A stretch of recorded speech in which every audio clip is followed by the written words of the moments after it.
بسم اللہ الرحمن الرحیم۔ ایک بار پھر ہم آپ کا استقبال کرتے ہیں پروگرام کیجئے سوال میں۔ بریک سے پہلے بہت سارے سوالوں کے جواب ہم نے دیے۔ ہمارے بھائی شہزاد کارڈیو سے تھے، ان کا ایک سوال تھا کہ جناب دائی حلیمہ کے خاوند کا کیا نام تھا؟ تو ان کا نام تھا حارث بن عبد العزیٰ، اور ان کے والد کا نام تھا عبداللہ۔ تو حارث بن عبد العزیٰ بن رفاعہ، اور یہ ان کی کنیت تھی ابو کبشہ۔ اور ایک وجہ اللہ کے نبی صلی اللہ علیہ وآلہ وسلم کو مشرکوں کی جانب سے یہ پکارنا تنزن کہ وہ ابن ابی کبشہ تھے، یعنی ابو کبشہ کے بیٹے تھے، وہ شاید وجہ اس کی یہی تھی کہ حلیمہ کے جو شوہر تھے ان کی کنیت ابو کبشہ تھی۔ بہرحال کالر کو شامل کرتے ہیں۔ السلام علیکم ورحمۃ اللہ۔ السلام علیکم ورحمۃ اللہ۔ وعلیکم السلام علیہ صاحب، کیا حال ہے؟ ٹھیک ہے الحمدللہ۔ کون میرے بھائی، کہاں سے ہیں؟ سر میں اٹلی سے بول رہا ہوں اور تحقیق کر رہا ہوں، تحقیق کے مراحل میں ہوں۔ جزاک اللہ، اللہ آپ کو سلامت میں رکھے۔ اٹلی سے بول رہا ہوں اور تحقیق کر رہا ہوں، مجھے کچھ تحقیق کی ضرورت ہے۔ جی جی، آپ اپنا نام بتائیں گے؟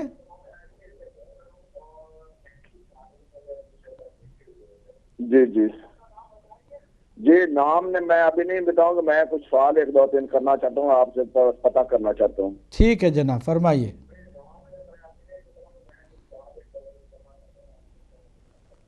فرمائیے، کیا آپ سوال کرنا چاہتے ہیں؟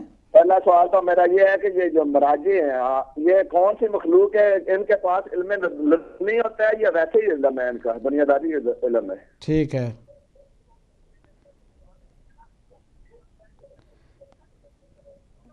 اور بتائیے۔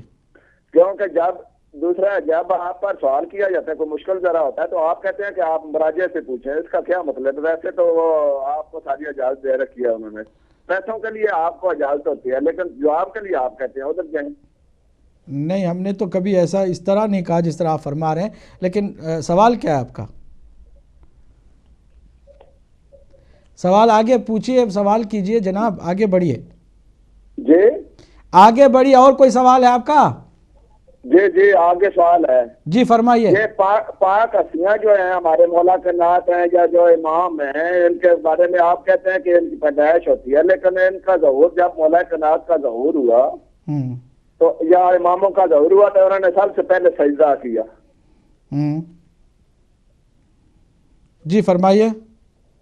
لیکن ہم جب پیدا ہوتے ہیں ہمیں تو کبھی پتہ ہی نہیں ہوتا، آنکھیں بھی نہیں کھولتے، سب کچھ کرتے ہیں، تو آپ کیوں کہتے ہیں کہ سجدہ کیا؟ اور اگر سجدہ کیا تو پھر یہ ہم جیسے تو نہیں ہے نا، وہ تو پاک مخلوق ہے، اس کا تو ظہور ہوتا ہے۔ نہیں، یہ آپ نے کہاں سے کہا ظہور ہوتا ہے؟ جی آپ کو فرق معلوم ہے ظہور کا اور پیدا ہونے کا؟ ہاں ان کا تو ظہور ہوتا ہے نا۔ نہیں، آپ فرمائیے، فرق مجھے بتائیے، فرق کیا ہے؟ پاک ہستیوں کا ظہور ہوتا ہے، آپ کی طرف پیدا تو نہیں ہوتے۔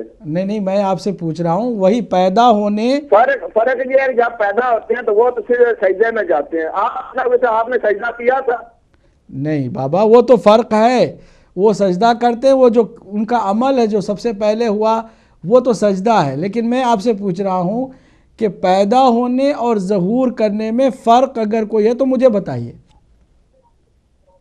اگر آپ کی نیت میں فرق نہیں ہے تو پھر یہ آپ کا مذہب، آپ کا مبارک، میں تو اتنا یقین رکھتا ہوں کہ وہ قبلہ آپ تحقیق کر رہے ہیں؟ ان کا ظہور ہوتا ہے جناب قبلہ، تحقیق آپ کر رہے ہیں یا پھر ضد کر رہے ہیں؟ اگر آپ تحقیق کر رہے ہیں تو تحقیق ہی کر رہا ہوں، لیکن میرا تحقیق کر رہے ہیں تو سوال میرا مختصر ہے نا، آپ مجھے فرق بتائیں۔ آپ نے فرق بتایا نہیں اور مذہب آپ نے ڈکلیئر کر دیا۔ تحقیق کرنے والے ایسے نہیں ہوتے۔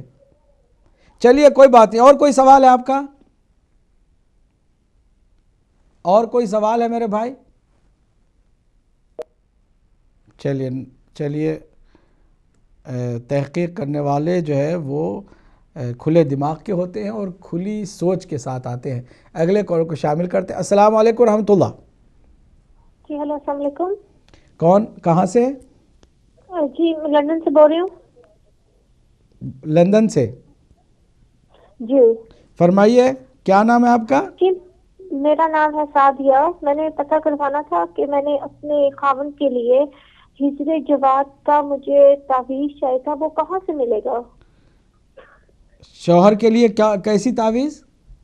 ہجر جواد کا. حرز جواد.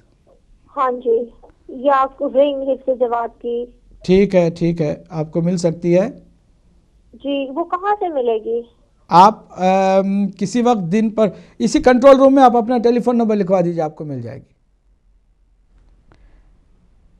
ٹیلی فون نمبر آپ اپنا چھوڑ دیجئے, انشاءاللہ آپ کو حرز جواد بھی مل جائے گی. اگلے کال کو شامل کرتے ہیں اگر کوئی کالر ہیں تو. نہیں تو بس ہم جواب کی طرف جلدی جلدی بڑھتے ہیں. انیس حیدر صاحب نے خوبصورت سوال کیا تھا کہ محال عقلی اور محال عادی میں کیا فرق ہے. دیکھیے, محال کہتے ہیں ناممکن چیز کو, جس کا امکان نہ ہو اسے کہتے ہیں محال ہے. اب یہ محال بھی عقلاً کچھ چیزیں ہیں کہ جو محال ہیں.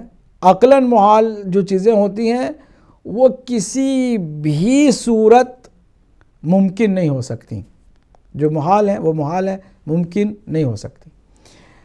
لیکن کچھ محال عقلی نہیں ہیں, عادی ہیں. مطلب یہ کہ عادتاً ایسا ہونا ممکن نہیں ہے. مثلا عقل ہماری کہتی ہے کہ انسان پرواز کر سکتا ہے. پرواز کرنے کے لیے عقلی طور پر کوئی بھی ناممکنات میں سے یہ بات نہیں ہے کہ کوئی کہے کہ ناممکن ہے کہ انسان پرواز کرے. نہیں, ممکن ہے پرواز کرے, لیکن عادتاً ایسا نہیں ہوتا ہے, جنرلی ایسا نہیں ہوتا ہے, پریکٹیکلی ایسا نہیں ہوتا ہے. لہٰذا اب اس کو ہم محال عقلی نہیں کہتے بلکہ محال عادی کہتے ہیں. محال عقلی کیا ہے؟ دو خدا نہیں ہو سکتے. یہ عادتاً نہیں ہے, عقلاً ایسا ہے. ممکن ہی نہیں ہے کہ دوسرا خدا ہو. محال عقلی کیا ہے؟ اندھیرا اور اجالا ایک جگہ پر جمع ہو, ممکن نہیں ہے. یا اجالا ہوگا, اندھیرا نہیں ہوگا, یا پھر اندھیرا ہوگا تو اجالا نہیں ہوگا.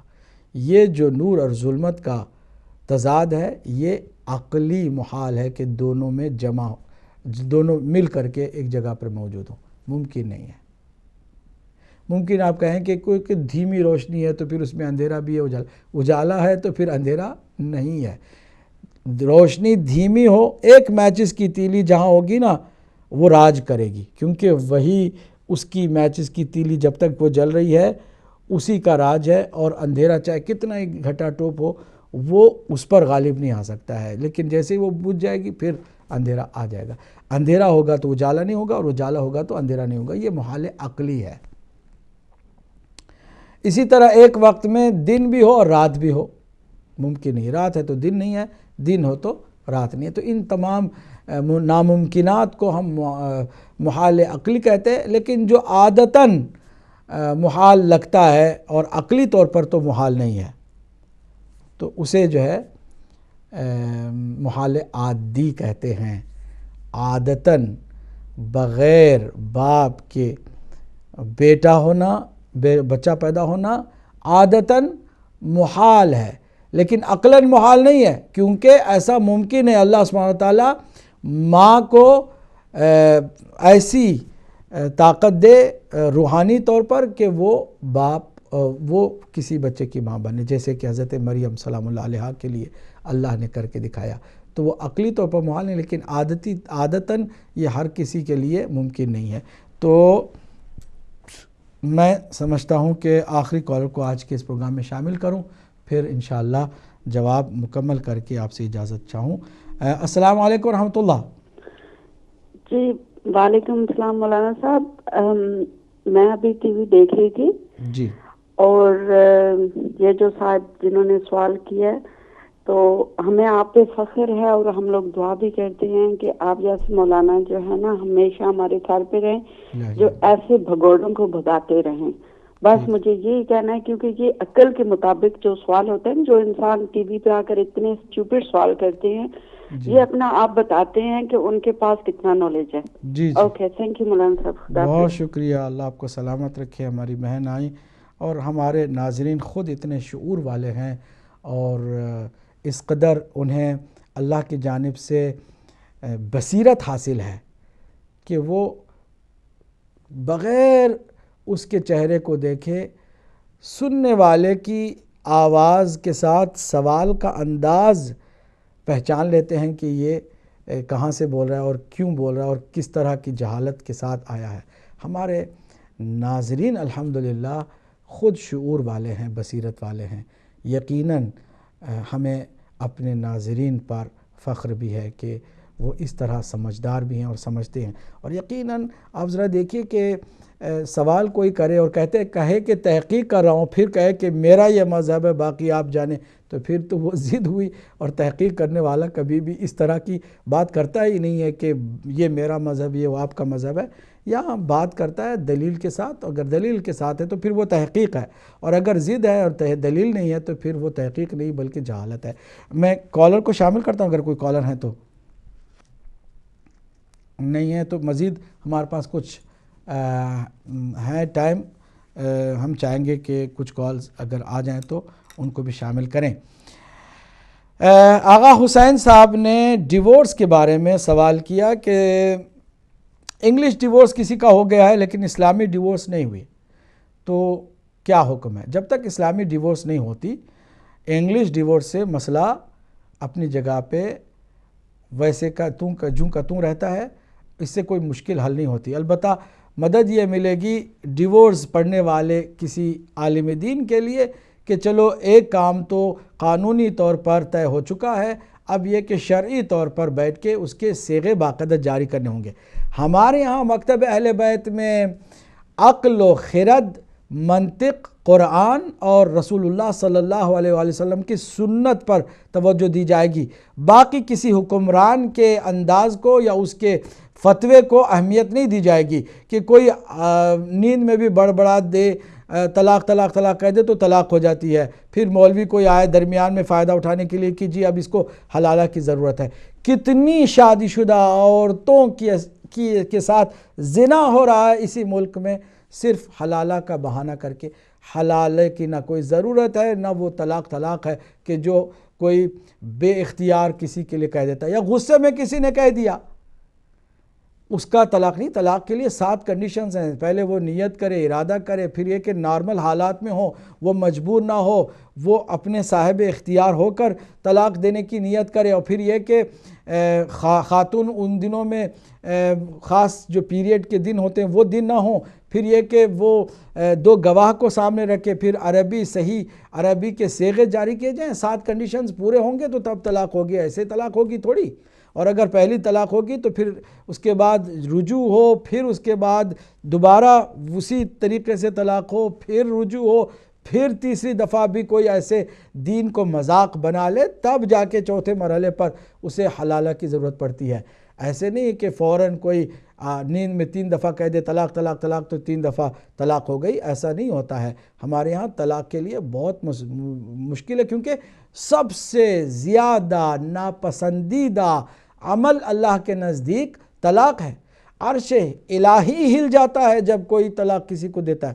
تو یہ کوئی معمولی چیز نہیں ہے کہ ہم اس کو آسان سمجھ لیں. لہٰذا اسلامی طلاق کے جو کنڈیشنز ہیں ان کنڈیشنز کے مطابق ہی طلاق ہوگی تو ہوگی، ورنہ خالی انگلش ڈیورس سے کوئی مشکل حل نہیں ہوگی. تھوڑی بہت مدد شاید ہو جائے، لیکن یہ کہ اس سے اسلامی طلاق خود بخود نہیں ہوتی ہے. اگلے کال کو شامل کرتے ہیں. السلام علیکم ورحمۃ اللہ. السلام علیکم صاحب. وعلیکم السلام ورحمۃ اللہ. فرمائیے. ابھی صاحب میرا نام حسنین ہے اور میرا تعلق بولسل سے ہے. فرمائیے. میں ریسرچ ہی کر رہا ہوں اس چیز پر. جی میرے کچھ سوالات ہیں اگر آپ ان کا بسم اللہ فرمائیے. میں نے پاکستان میں گیا تھا اور ایک جگہ پہ گیا بی بی پاک دامنوں پہ. میں نے خود دیکھا ہے کچھ حضرات جو ہے وہ سجدہ کر رہے تھے. تو اس کے بارے میں نے پوچھنا تھا کہ یہ سجدہ کس وجہ سے کر رہے تھے، کیا چکر ہے اس کے پیچھے. ٹھیک ہے، یہ میرا سوال تھا، اگر آپ اس کا جواب دے دیں. چلیے ایک ہی سوال تھا آپ کا؟ جی چلیے کوئی بات نہیں. بہت شکریہ آپ نے سوال کیا اور فون کی اور تحقیق کی اس لگن کے ساتھ آپ تشریف لائے. اگلے کال کو بھی شامل کرتے ہیں. السلام علیکم ورحمۃ اللہ.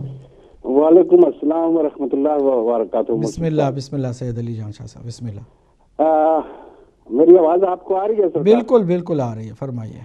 سرکار میں صرف ایک بات کہنا چاہتا ہوں, جو بھائی ابھی آئے تھے جی, تو ظہور میں یہ اگر ظہور پاس تک ڈائریکٹ ہوا ہے تو وہ ان کو پتا ہوگا, مجھے پتا نہیں. مجھے تو اتنا سی پتا ہے کہ سرکار کا فرمان ہے کہ ہمارا نور پاک سلبو اور پاک رحموں میں منتقل ہوتا ہے. جی ہاں, جی ہاں. اور سرکار کی ولادت کعبہ میں ہوئی ہے. جی, تو ابھی عیسیٰ علیہ السلام کی جب ولادت ہوئی تو قرآن کہتا ہے کہ عیسیٰ کی ولادت ہوئی بن باپ کے.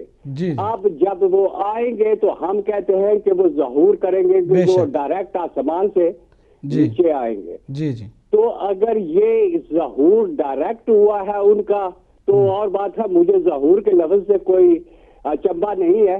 میں بھی مانتا ہوں کہ وہ ظاہر ہوئے ہیں, لیکن جو فطرت کا طریقہ ہے اس طریقے سے اس دنیا میں آئے ہیں, ولادت کے ذریعے سے آئے ہیں. اور ہم یہ بھی کہتے ہیں امام مہدی علیہ السلام اس دنیا میں ولادت پا چکے ہیں, آپ ظہور کریں گے. جزاک اللہ. تو ظہور کا, ڈائریکٹ ظہور کا اور ایک سلسلے کے ظہور کا فرق جو ہے وہ البتہ موجود ہے, اس کو کوئی ڈینائی نہیں کر سکتا. بے شک, بے شک, جزاک اللہ.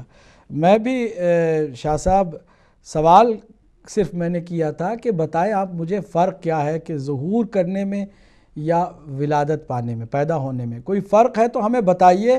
تو وہ فرق ہی بتانے کے بجائے انہوں نے اپنے مذہب کا ڈکلیئر کر دیا.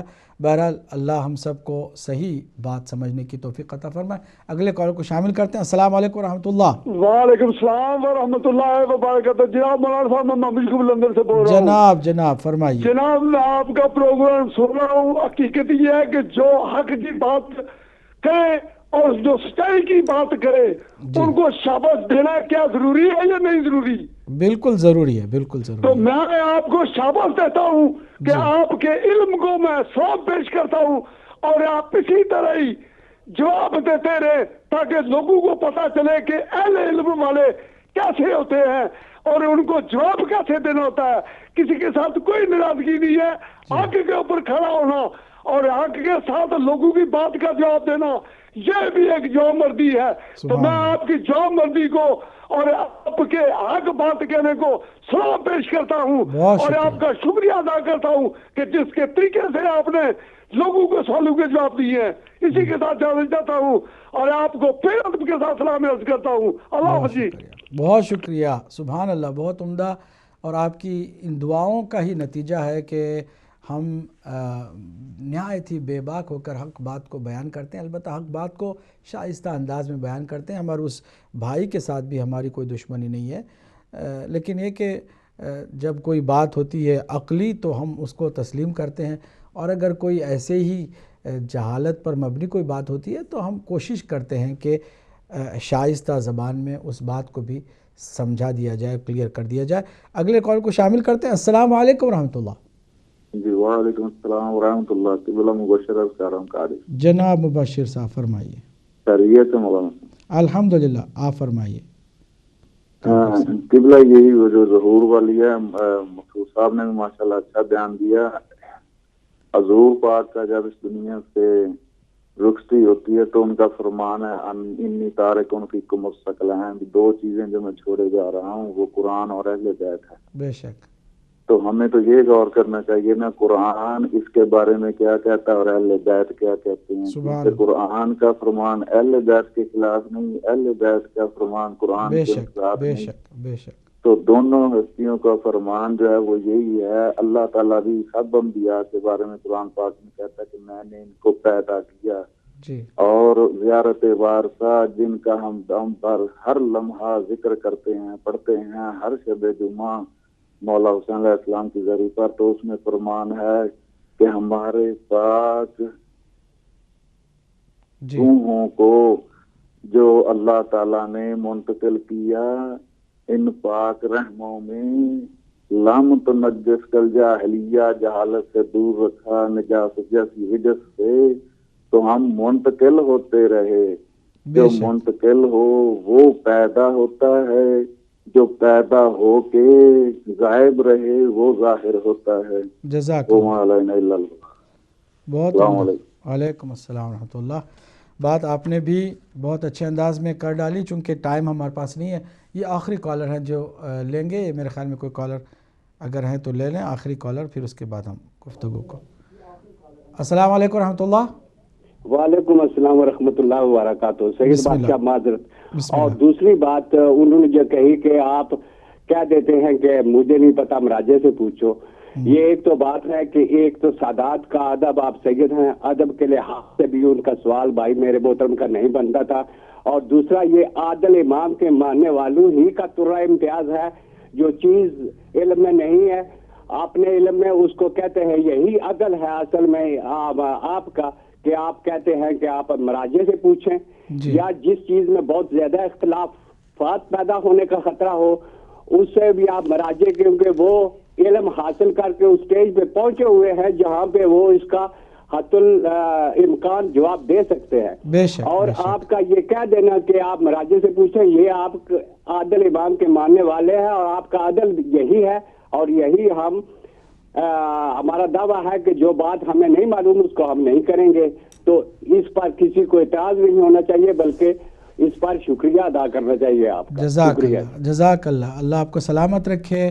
ہمارے ناظرین کی بصیرت کو میں سلام کروں گا، اور شائستہ سوچ اور شعور اور بصیرت، کاش ہر کسی کو بھی یہ بصیرت نصیب ہو، اور بجائے اس کے کہ جہالت کی کسی دلدل میں کوئی گرفتار ہو، وہ آئے روشنی کی جانب اور بصیرت سے کام لے، شعور سے کام لے، اور دل و دماغ کو کھلا رکھے، بیدار رکھے، تاکہ کسی طرح کی ضد اور ہٹ دھرمی کا شکار نہ ہو۔ بہت بہت شکریہ۔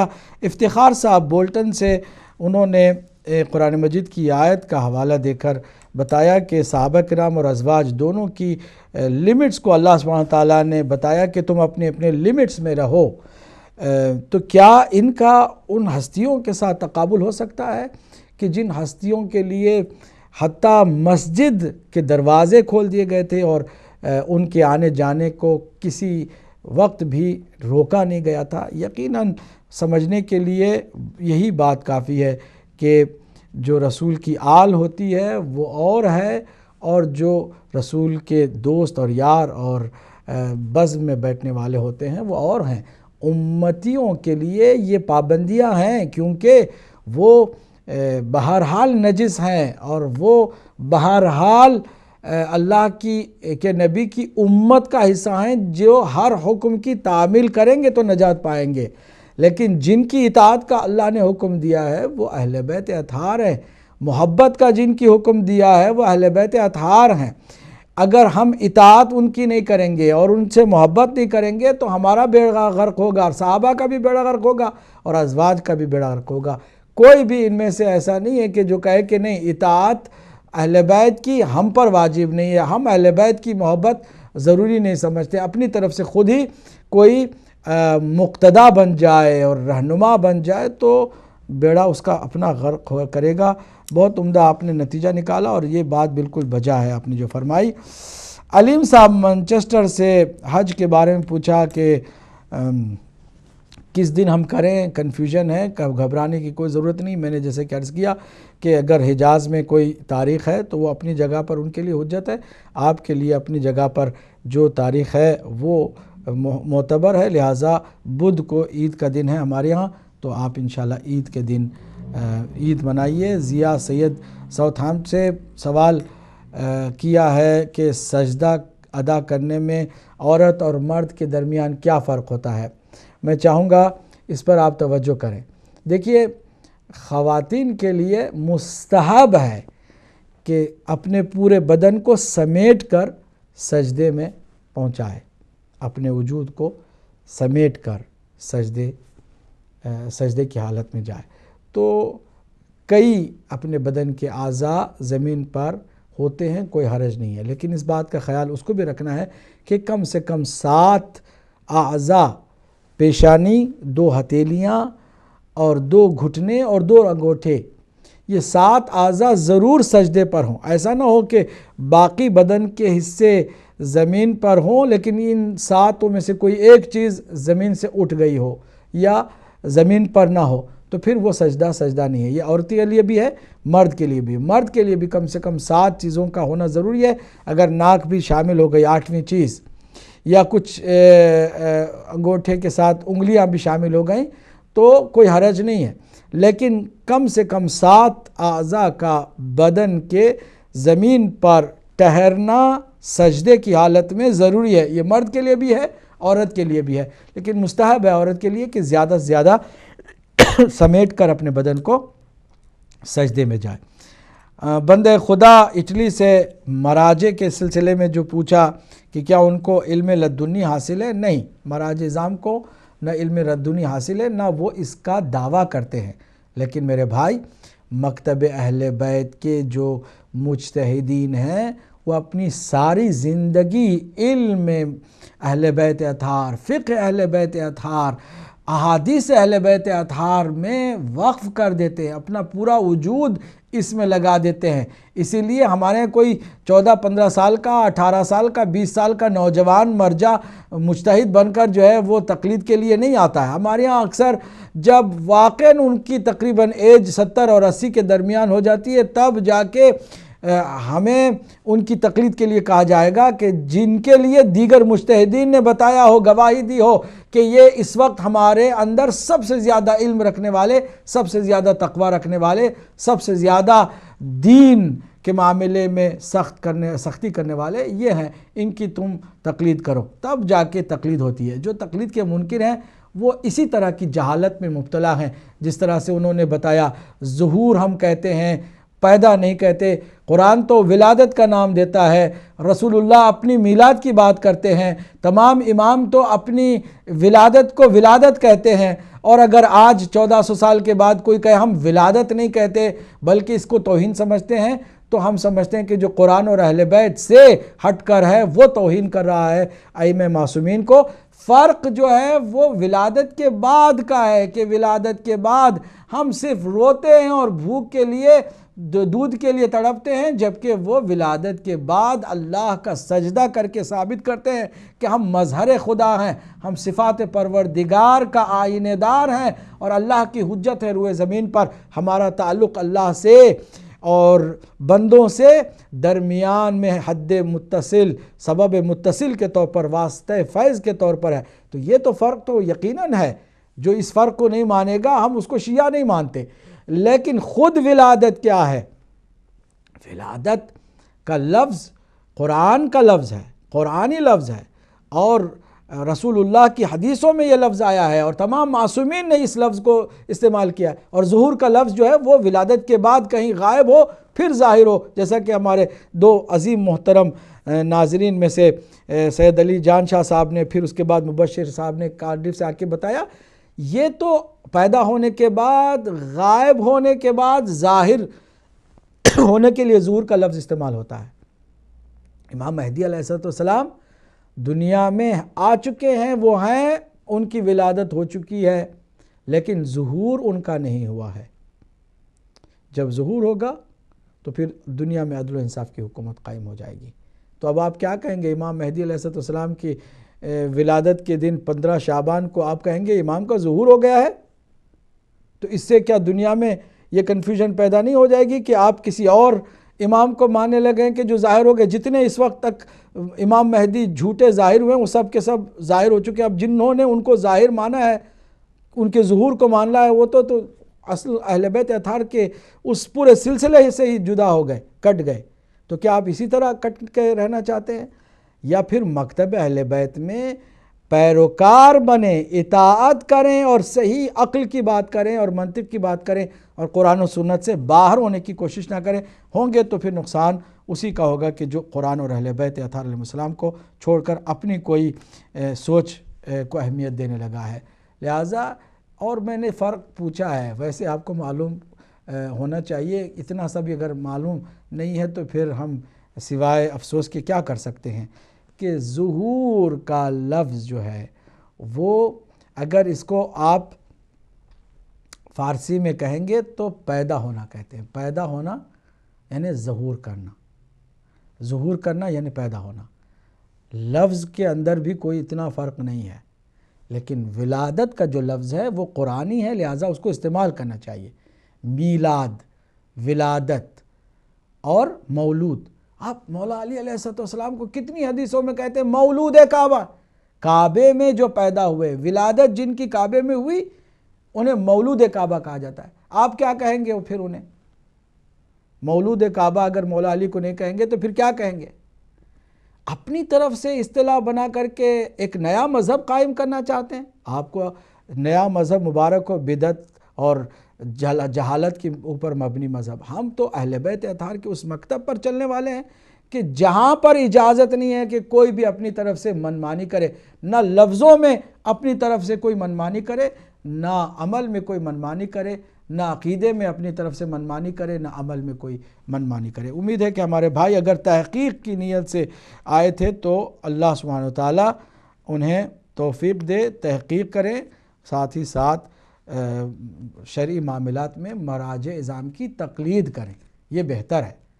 جو اختلافی باتیں ہوتی ہیں ہم آپ کو تقلید کی طرف متوجہ کرتے ہیں تو انڈائریکٹ آپ کو ایک پیغام دے رہے ہوتے ہیں کہ یہ ساری جو جہالتیں ہیں یہ اپنی طرف سے منمانی کرنے کی وجہ سے پیدا ہوتی ہیں.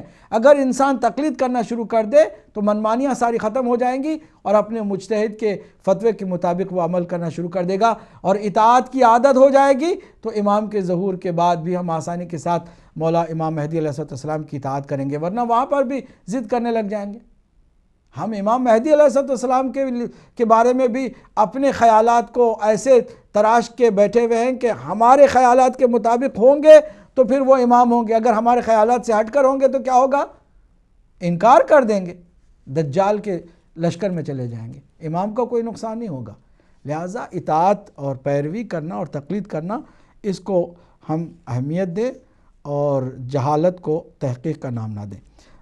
سعدیہ ہماری بہن ہیں، انہوں نے حرز جواد کے بارے میں پوچھا. ہم نے بتایا کہ آپ ٹیلی فون دے دیں. حسنین صاحب والسل سے پوچھا کہ انہوں نے کہیں دیکھا ہے کہ بی بی پاک دامن کے مزار پر کچھ لوگ سجدہ کرتے ہیں. دیکھیے اگر سجدہ ہے، جس نے سجدہ کیا اسے پوچھنا چاہیے کہ اس کی نیت کیا ہے. اگر اللہ سبحانہ تعالیٰ کا سجدہ ہے کہیں پر بھی آپ کریں، کوئی حرج نہیں ہے، لیکن قبلہ رخ ہو کر کریں تاکہ کوئی بھی ہمیں یہ الزام نہ دے کہ ہم مشرک ہیں اور ہم کسی اور چیز کا سجدہ کر رہے ہیں. قبلہ رخ ہو کر سجدہ کریں، چاہے آپ حرم میں کریں، چاہے بازار کسی روضے پر کریں، کسی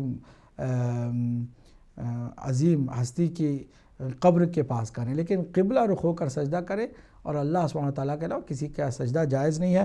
یہ تو سجدہ کرنے والوں کی نیتوں کو دیکھنا ہوگا، اور اگر نیتیں اچھی ہوں تو یقیناً اس کا اجر بھی ہوگا. باقی سارے بزرگان آئے اور انہوں نے بہرحال اس ہمارے تحقیق کرنے والے سو کالڈ بھائی کے سوال کا اچھے انداز میں جواب دینے کی کوشش کی. بہت بہت شکریہ ناظرین آپ کا. اللہ ہم سب کو توفیق دے کہ ہم بجائے اس کے کہ منمانیوں کے چکر میں پڑھیں، صحیح معنوں میں تحقیق اور صحیح معنوں میں اتباع اور اطاعت کو اپنائیں تاکہ حق سے کبھی ہمارا دامن نہ چھوٹے، حق کا دامن ہمارے ہاتھوں سے نہ چھوٹے.